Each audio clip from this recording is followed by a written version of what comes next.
Hello everyone, स्वागत है आपका सिविल सर्विस यूट्यूब चैनल में। सो एवरीबॉडी, आज का जो सेगमेंट है वो करंट अफेयर का है। टोटल हम 5 क्वेश्चंस के बारे में बात करने वाले हैं।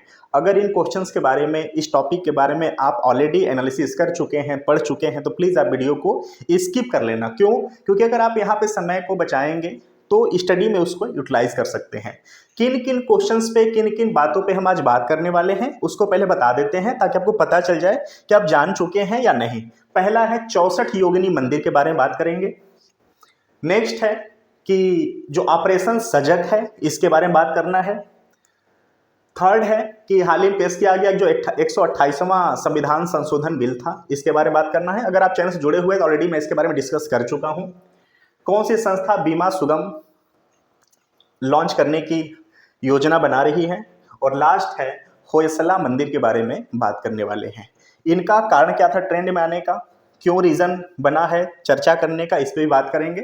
तो वन बाय वन आपने देख लिया कि किन किन टॉपिक पे हमको बात करना है। अगर आप इनके बारे में जान चुके हैं तो प्लीज़ वीडियो को स्किप कर लेना। चलिए स्टार्ट करते हैं।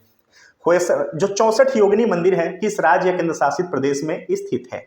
ठीक है, तो ये स्थित है मध्य प्रदेश में। याद रखना, ये स्थित है मध्य प्रदेश में। ओके, इस मंदिर का जो निर्माण है वो 14वीं सदी में हुई है। 14वीं शताब्दी, ठीक है, 14वीं शताब्दी में इसका निर्माण हुआ है। अगर आप मंदिर की आकृति को देख पा रहे हैं तो आप फील करेंगे कि जो भारत का संसद भवन है बिल्कुल वैसी आकृति का यह बनाया गया है। ठीक है, तो बिल्कुल वही रीजन है, इसीलिए यह ट्रेंड में बना हुआ है। तो भारत के जो आज का संसद भवन है, जो कि अब पुराना संसद भवन के नाम से प्रचलित हो चुका है, जाना जा रहा है, उसके जो आर्किटेक्ट हैं Lutyens, okay just wait, Lutyens और बेकर। याद रखना, एग्जाम में यह भी पूछ सकता है कि जो भारत का संसद भवन है, जो कि पुराना संसद भवन है, उसके आर्किटेक्ट कौन है? तो लुटियंस और बेकर हैं। ये जो मंदिर है 64 योगिनी, इसके भी आर्किटेक्ट लुटियंस और बेकर हैं। अगर यहीं पे आपसे पूछा जाए कि जो भारत का नया संविधान, जो संसद भवन बना है, उसके आर्किटेक्ट कौन है, तो बिमल पटेल। याद रखना, नए संसद भवन के जो आर्किटेक्ट हैं उनका नाम क्या है, तो बिमल पटेल। ओके, बिमल पटेल, ये आपको याद रखना है। लुटियंस और बेकर पुराने संसद भवन के आर्किटेक्ट हैं, और जो 64 योगिनी मंदिर है इसके भी आर्किटेक्ट लुटियंस और बेकर हैं। जो लोग दिल्ली के अंचल से रहने वाले हैं, दिल्ली एनसीआर से रहने वाले हैं, उनको पता है कि दिल्ली में एक लुटियंस जोन करके क्षेत्र भी है, तो इन्हीं के नाम से उसको जाना जाता है, लुटियंस, जो कि जिन्होंने स्थापना किया था इस जगहों का। ठीक है, तो लुटियंस जोन के नाम से भी जाना जाता है। अगर हम मध्य प्रदेश के राज्यपाल की बात करें कि मध्य प्रदेश का जो राज्यपाल है इनका नाम क्या है, तो मंगू भाई पटेल। ठीक है, क्लियर, मंगू भाई पटेल। ठीक है, अब कहेंगे कि राज्यपाल का यहाँ पे क्या रिलेशन है। देखिए, कुछ ऐसी योजनाएं होती हैं जो कि सेंट्रल गवर्नमेंट की होती हैं, तो उन योजनाओं का जब किसी राज्य में कोई लॉन्चिंग की जाती है या कोई आयोजन किया जा रहा होता है, तो वहाँ पे जो मेन गेस्ट होते हैं, जो मुख्य अतिथि के रूप में होते हैं, वो राज्यपाल। आपने अक्सर देखा होगा न्यूज में।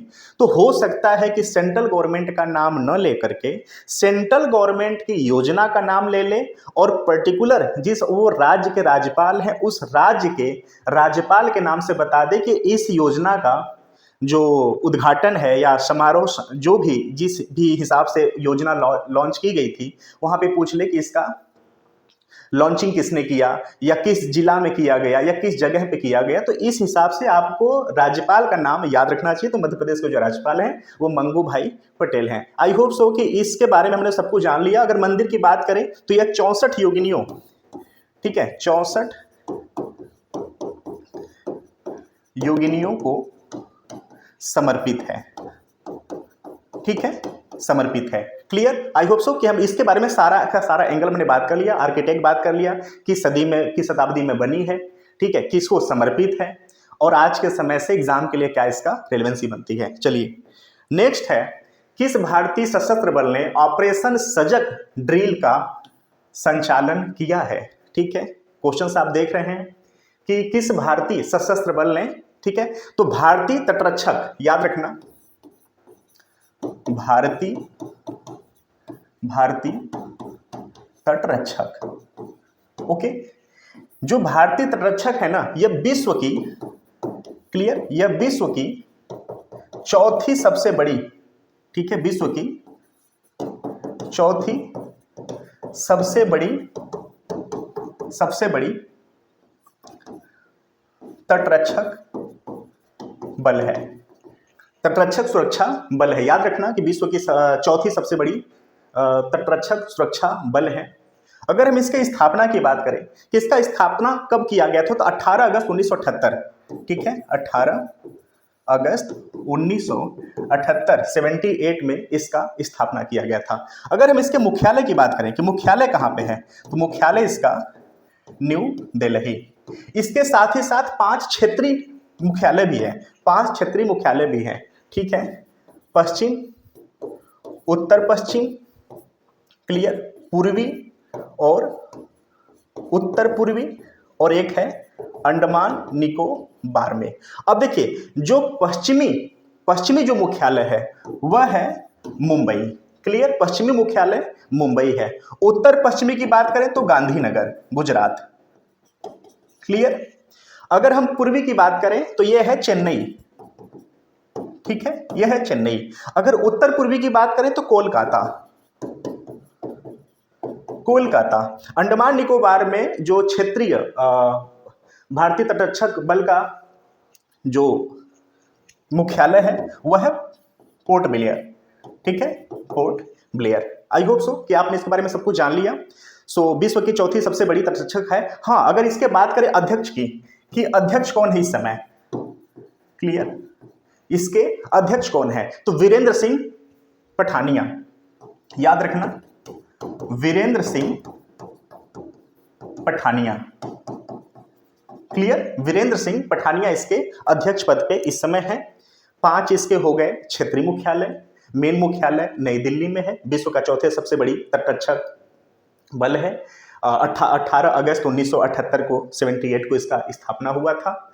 ये ऑपरेशन सजग, याद रखना। अगर हम बात करें कि जो सबसे जो ये भारतीय सशस्त्र बल है ये क्या काम करती, भारतीय तट सशस्त्र बल ये काम क्या करता है, तो जो भारतीय तट रेखा है, भारतीय समुद्री तट रेखा है ना, यहाँ पर जितने भी प्राकृतिक और प्राकृतिक घटनाएं होती हैं या जो भी सेंसिटिव मुद्दे होते हैं उसको रेगुलेट करते, उसके सिक्योरिटीज का काम करते हैं। जैसे में मछुआरों को सुरक्षा की बात हो गई, ठीक है, तस्करी का मामला हो गया, तस्करी में भी ये रेगुलेट करते हैं, तस्करी के भी मामले को ये देखते हैं, क्लियर। साथ ही साथ जो समुद्री पोल्यूशंस है उसके बारे में भी ये जिम्मेदारी लेते हैं, उसको रेगुलेट करते हैं, क्लियर। तो ये जितना भी भारतीय समुद्री तट रेखा है, तट क्षेत्र के अंतर्गत जो भी कार्रवाई होती है उसके सुरक्षा का यह काम करते हैं, क्लियर। तो सब कुछ इसके बारे में जान लिया।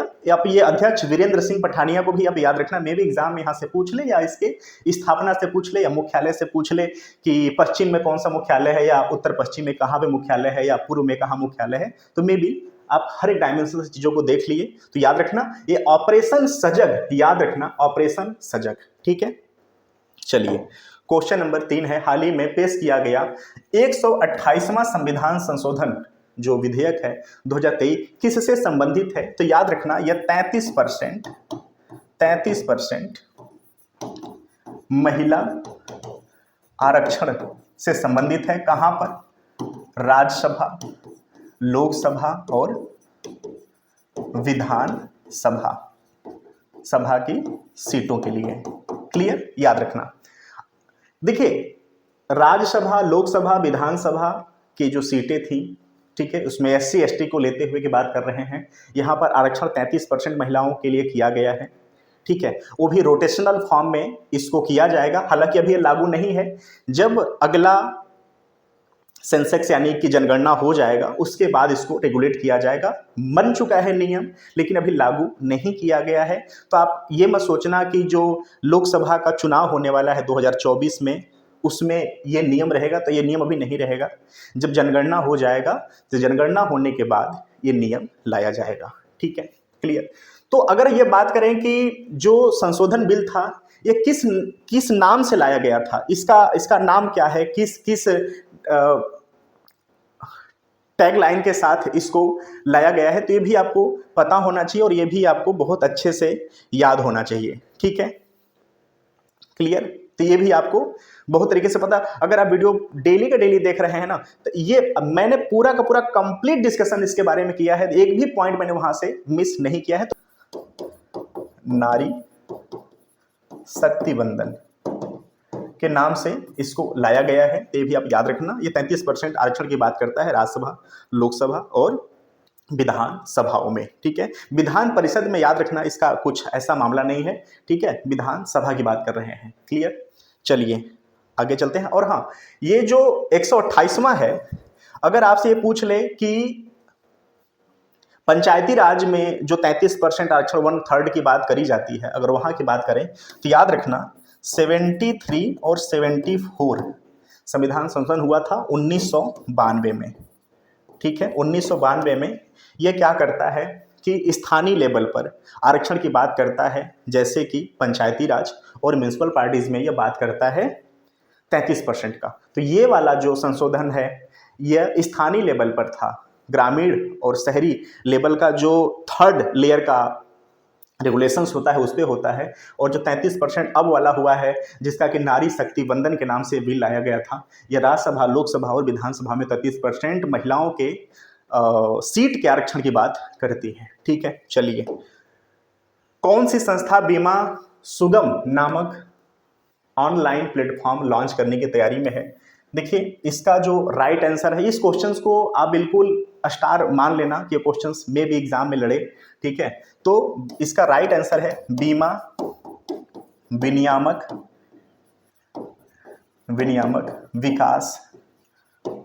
ठीक है, बीमा विनियामक और विकास प्राधिकरण।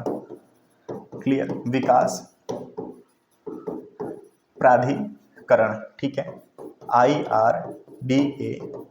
क्लियर, इसके स्थापना की बात करें तो 1999 में इसका स्थापना किया गया था। यह काम क्या करता है, तो जितने भी पॉलिसी धारक हैं ना, उनके हितों का रक्षा करता है। क्लियर, पॉलिसी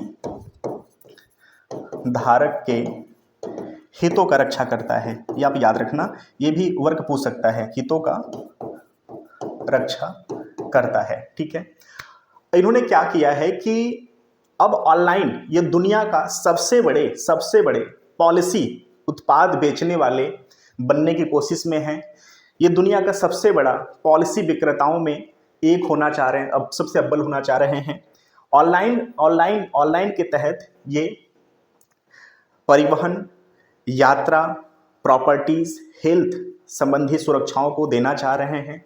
बिल्कुल फिजिकल फॉर्म खत्म, ऑनलाइन आप अपने नामांकन को करिए और ऑनलाइन अपने आप को सुरक्षा दीजिए, प्रॉपर्टी को, गाड़ी को, जर्नी को। ठीक है, हर एक मुद्दे पे अपने आप को विस्तार करने की कोशिश कर रहे हैं। मोटिव क्या है कि दुनिया का सबसे बड़े पॉलिसी विक्रेता बनना चाह रहे हैं। याद रखना, बीमा विनियामक और विकास प्राधिकरण, इसका स्थापना 1999 में किया गया था। काम क्या इसका करता है, तो पॉलिसी धारकों के हितों की रक्षा करता है। ठीक है, चलिए नेक्स्ट और लास्ट क्वेश्चन से, होयसला मंदिर का सबसे संबंध किस राज्य या केंद्र शासित प्रदेश से है? तो राइट आंसर है इसका कर्नाटक। ठीक है, कर्नाटक चर्चा में क्यों आया? क्योंकि यूनेस्को ने इसको विश्व धरोहर टैग के अंतर्गत सम्मिलित किया है। अगर हम इसके निर्माण की बात करें कि इसका निर्माण कब हुआ है, तो 12वीं और 13वीं सदी में इसका निर्माण किया गया है। और इसके निर्माण से संबंधित अगर साम्राज्य की बात करें तो होयसल राजा, याद रखना, होयसल राजा कहाँ पर है? तो यह कर्नाटक हमने देख लिया। क्लियर, कर्नाटक हमने देख लिया। अगर हम बात करें कि कर्नाटक के राज्यपाल का नाम क्या है, तो थावर चंद गहलोत। ठीक है, थावर चंद गहलोत हैं। राज्यपाल को क्यों जानना चाहिए, हमने बात किया कि जो भारत का संविधान है वो कहता है कि जो राज्यपाल होते हैं वो सेंट्रल गवर्नमेंट के प्रतिनिधि का रूप में राज्य में काम करते हैं, प्रतिनिधि ही होते हैं।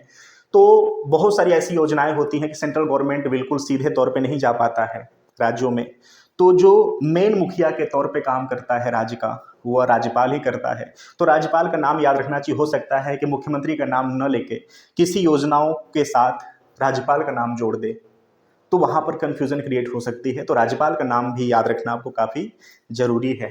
ठीक है, तो हमने सब कुछ इस पे बात कर लिया। हाँ, यूनेस्को यहाँ पर एक टॉपिक है। ठीक है, यूनेस्को क्लियर। देखिए, यूनेस्को का जो स्थापना है वो 16 नवंबर 1945 को हुआ था। मुख्यालय की बात करें तो पेरिस है, मुख्यालय इसका पेरिस है। क्या काम करता है? संस्कृति, शिक्षा, सामाजिक विज्ञान, ठीक है, के आधार पर जो सदस्य राष्ट्र हैं उनके मध्य उनके बीच शांति बनाए रखना और शांति को बढ़ावा देना और शांति समझौता और आगे बढ़ने के लिए, बिल्कुल इनोवेट करने के लिए अग्रसर रहता है। तो यूनेस्को का मेन काम यही है। सदस्यता, जो इसका स्थापना था 16 नवंबर 1945, सबको याद रखना है। सो एवरीबॉडी, टोटल हम आज 5 क्वेश्चंस के बारे में बात किए हैं। अगर आपको ये एनालिसिस एग्जाम के रिलेवेंट लगे हों, एमसीक्यू के फॉर्म में ही है, मान के लिए कि मैं वहाँ पे बिल्कुल ऑप्शन के रूप में नहीं दिया हूँ, आंसर बता के डिस्कशंस किया हूँ, अगर एग्जाम के रिलेवेंट लगते हैं तो बिल्कुल आप इसके नोट्स को बना लीजिए। अदरवाइज अगर आप इसके बारे में जान चुके हैं, डिस्कशंस हो चुका है, आप इसके बारे में एनालिसिस कर चुके हैं, तो आप इसको स्किप भी कर सकते हैं। So thank you so much.